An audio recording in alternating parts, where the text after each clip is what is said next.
តើបាយឆារបស់យើងឥឡូវនេះគឺឆ្អិនហើយនិយាយទៅឃើញតែសាមញ្ញទេប៉ុន្តែរសជាតិគឺអែមតែម្ដងតំណងជំរាបសួរពុកម៉ែបងប្អូនថ្ងៃនេះមកធ្វើបាយឆាសាច់ជ្រូក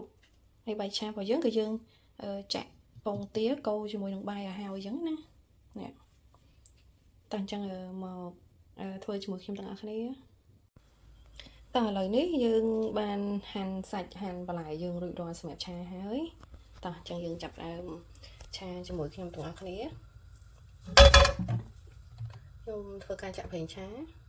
ដើម្បីបំពងខ្ទឹម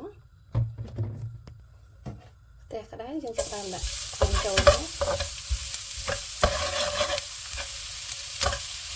ពងវាឲ្យឡើងជើងត្រង់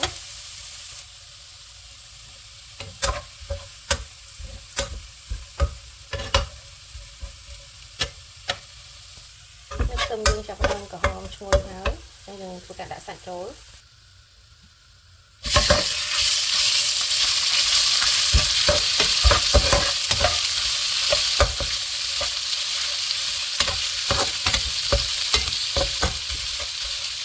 ដាក់សាច់រួចលេងវាឆ្អិននេះបន្តមកទៀតយើងធ្វើការដាក់ក្របចូល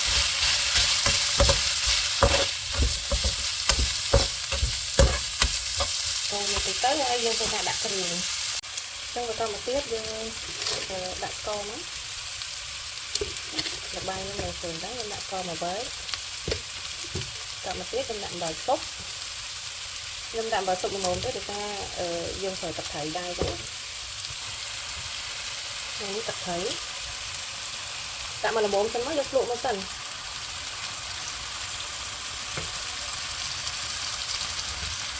ចូល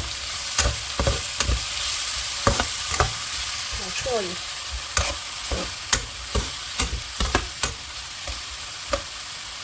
ចឹងបន្ទាប់មកទៀតយើងធ្វើការដាក់បាយចាក់បាយមកបាយយើងលាយជាមួយនឹងពងទារួចហ្នឹង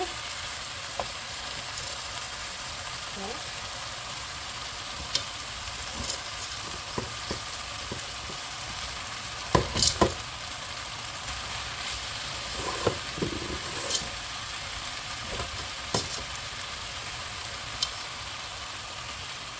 ទៅយើងនេះមកយើងកូរវាសពនេះ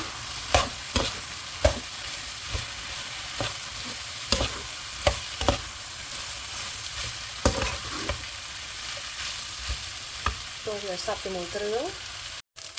តែឥឡូវនេះបាយរបស់យើងនេះតែគិតឆ្អិនហើយតែពិតវាឆ្អិនហើយតែដោយសារខ្ញុំចង់ហូបវាឲ្យវានេះជាងនឹងតិចចឹងណាសម្រាប់យើងដាក់ពងទាពេលដែលយើងឆារៀងឆ្អិនហ្មងគឺគ្រាប់បាយរបស់យើងបាយឆារបស់យើងគឺវាគ្រាប់វាអត់ជាប់គ្នាចឹងនៅបន្តិចទៀតគឺឆ្អិនរួចរាល់ហើយ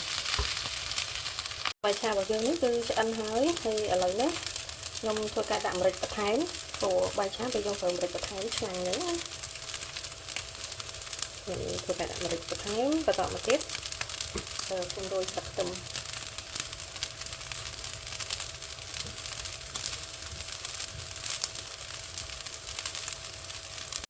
បាទឥឡូវនេះគឺបាយឆាយើងឆ្អិនហើយ